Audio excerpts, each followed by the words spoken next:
Bismillahirrahmanirrahim. Assalamualaikum warahmatullahi wabarakatuh. Alhamdulillahirabbil alamin wa bihi nasta'inu ala umuri dunya wa dini wa ala alihi wa sahbihi ajma'in. Qala Allah ta'ala fi kitabihil karim wa huwa asdaqul qa'ilin. A'udzu billahi minash shaitonir rajim. Bismillahirrahmanirrahim. Wa tawassaw bil haqqi wa tawassaw bis sabr.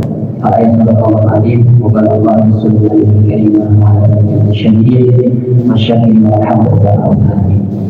Alhamdulillah kita sudah masuk ke hari 21. Mudah-mudahan Allah berikan puasa kita ini diterima insyaallah ya, dan kita istiqomah dan ketaatan kepada Allah, dan kita bisa dipanjangkan umur sehat walafiat sampai ke Ramadan berikutnya insyaallah ya Pak. Tema pada kesempatan kali ini adalah diriwayatkan dari Ibnu Mas'ud radhiyallahu anhu, ada 3 hal yang dapat melalaikan manusia. Bismillahirrahmanirrahim. Kam min mustadrajin fi ni'matin 'alaih. Betapa banyak manusia yang dihukum secara berangsur-angsur melalui kesenangan yang diberikan kepadanya. Insyaallah. Ini bahasanya kami mustadrajin. Istadraja yastadridu istidrajan. Jadi kalau bahasa Arabnya segaknya namanya masdar tauhid. Istidraj. Jadi setiap kesenangan yang melalaikan. Nah, hati-hati di bahasa Ibnu Batur ini. Kami mustadrajin bi nikmatin alaih. Betapa banyak manusia yang dihukum secara berangsur-angsur melalui kesenangan yang diberikan kepadanya. Jadi kesenangan itu sebenarnya apa? Ini adalah hukuman. Kita memang berdoa kepada Allah, Rabbana atina fid dunya hasanah wa fil akhirati hasanah wa qina adzabannar. Berikan kebahagiaan di dunia berupa kenikmatan di dunia ini, bergelimang harta dan lain sebagainya, dan kebahagiaan di akhirat kita masuk surga. Tapi yang dimaksud di sini adalah, kata Ibnu Mas'ud, hukuman maksud di sini adalah orang yang ketika terus-terusan jor-joran Allah berikan harta, apapun yang dia inginkan dia dapatkan, yang diharapkan dicita-citakan dia dapatkan, hartanya banyak, kemudian usahanya closing terus, lancar terus, tapi ibadahnya dia kurang, bahkan ibadahnya tergolongkan. Dulu waktu dia sebelum usahanya lancar, rajin ke masjid. Dulu sebelum dia punya mobil, rajin berjamaah. Sekarang udah dikasih mobil, bahkan punya usaha, ya usaha besar, showroom mobil, usaha besar dan lain sebagainya, tapi dia lalai untuk melaksanakan ibadah. Nah, ini yang dinamakan kesenangan yang menjadi hukuman. Ini hukuman kesenangan itu. Jadi jangan anggap kesenangan, setiap kesenangan itu senang selamanya, tapi ini kesenangan itu termasuk istidraj apabila kesenangan tidak bisa menjalurkan kita, membawa kita ibadah yang benar-benar kepada Allah Subhanahu wa ta'ala. Itu kata Ibnu Mas'ud. Kemudian yang kedua, wa kam min maqtulin bisanai alaih. Betapa banyak manusia yang mendapatkan cobaan melalui pujian orang lain kepadanya. Kita dipuji, kita disanjung, kita dihormati, kita disegani, kita dihargai, hati-hati. Kita kadang-kadang kalau kita disanjung senang Pak, senang betul. Sama orang yang nyanjung itu, kita itu timbalannya beda sama orang yang benci kita. Orang benci kita. Itu sebaliknya Pak. Kalau kita disanjung orang, kalau kita dihormati orang, disegani orang, kita harus waspada. Ya, kenapa? Barangkali itu adalah cobaan. Bisa nggak kita lebih lembut hatinya? Bisa nggak kita semakin disanjung orang, semakin kita tawadu, rendah hati, tidak ujub, tidak ria, ya dan lain sebagainya. Pokoknya penyakit hati. Karena kadang-kadang orang disanjung sudah dikembalikan pada Allah. Kalau kita dipuji orang, masya Allah, haji, udah kaya, bager, atau bager Pak? Bager itu dermawan. Nah, Kita senang banget. Harusnya gimana kita kembalikan kepada Allah? Alhamdulillah. Qadimun li qadimin, qadimun li hadisin, hadisun li qadimin, hadisun li hadisin. Puji Allah kama tenang, puji Allah kama hukna, puji makhluk Allah na, puji makhluk makhluk. Kalau kita sama sesama manusia kita bilang alhamdulillah. Jangan kita malah senang. Kalau kita malah senang timbulnya orang sombong, kita disegani apapun apa namanya profesi kita pejabat lah, kita pengusaha lah, kita ustadz lah, kita kiai lah, siapapun kita, jangan kita merasa orang yang paling terpenting, jangan kita merasa orang yang paling terpandang, jangan merasa kita ini orang yang paling ternama.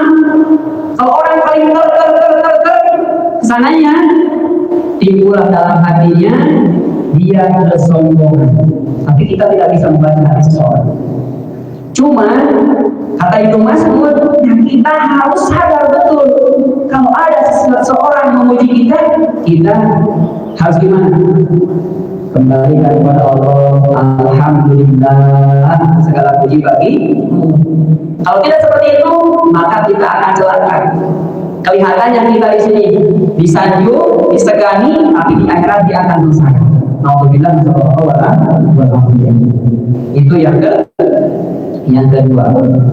Kemudian yang ketiga, wa kam min maghrurin bisakrin alaih. Wa kam, kalau bahasa logat Sunda mas, saya kan logatnya Sunda, kalau Indonesia sekarang. Wa kam itu pirang-pirang. Wa kam pirang-pirang min maghrurin dina pirang-pirang naon dina pirang-pirang itu ditutupan bisakrin bi maghrurin bisakrin dina pirang-pirang perkara tutupan alaih itu si jalma. Wa kam min maghrurin bisakrin alaih. Betapa banyak manusia ya yang terperdaya karena kelemahannya disembunyikan oleh Allah Subhanahu wa Ta'ala. Coba kalau kelemahan kita sama Allah dibuka, andaikan kita seorang bapak, kemudian kejelekan kita dibuka oleh Allah di hadapan anak kita, barangkali anak kita bilang, ya Allah, kenapa saya jadi anak dia? Atau misalkan kita seorang ibu yang mana apa keburukannya dibuka sama Allah depan anak-anaknya, anak-anaknya bilang, kenapa saya dilahirkan dari ibu seperti itu?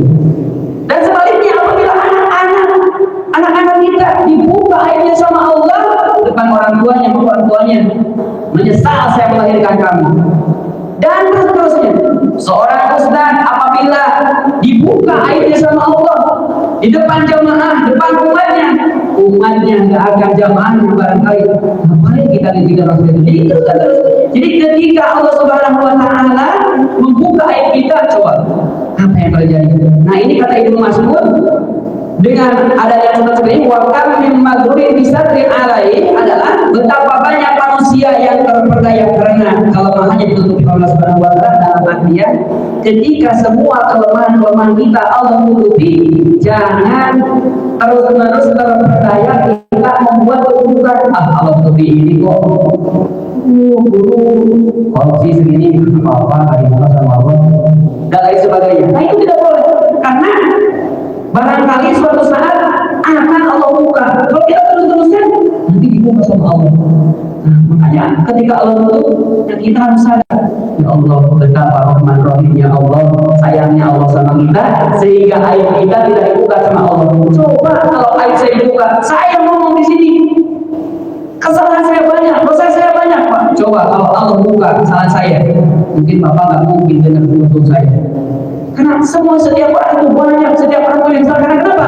Al-insan mahalul khata'. Manusia itu tempat salah, tempat lupa. Masya Allah. Oleh karenanya kita kembali kepada Allah. Mudah-mudahan kita menjadi hamba-hamba yang diampuni Allah Subhanahu wa Ta'ala, dan puasa kita, ibadah kita, semua ibadah kita yang kita lakukan menjadi catatan amal timbangan sebelah kanan kita, sehingga kita selamat di dunia wal akhirah. Mudah-mudahan apa yang disampaikan ada manfaatnya, walaupun sedikit. Mudah-mudahan Allah berikan kepada kita ada umur yang panjang, berbahagia, dan bisa melaksanakan puasa dengan sempurna dan istiqomah. Amin ya Allah ya Rabbal alamin. Mari kita berdoa bersama-sama. Asyhadu an la ilaha illallah, astaghfirullah, nas'aluka ridhaka wal jannah wa na'udzu bika min sakhatika wan nar. Asyhadu an la ilaha illallah, astaghfirullah, nas'aluka ridhaka wal jannah wa na'udzu bika min سخطك والنار. أشهد أن لا إله إلا الله، أستغفر الله، نسألك رضاك والجنة ونعوذ بك من سخطك والنار. اللهم إنك عفو كريم تحب العفو فاعف عنا يا كريم. ربنا آتنا في الدنيا حسنة وفي الآخرة حسنة وقنا عذاب النار. وصلى الله على سيدنا محمد في الأمي وعلى آله وصحبه وبارك وسلم. الكلام والقول إلى الصالحين. السلام عليكم ورحمة الله وبركاته.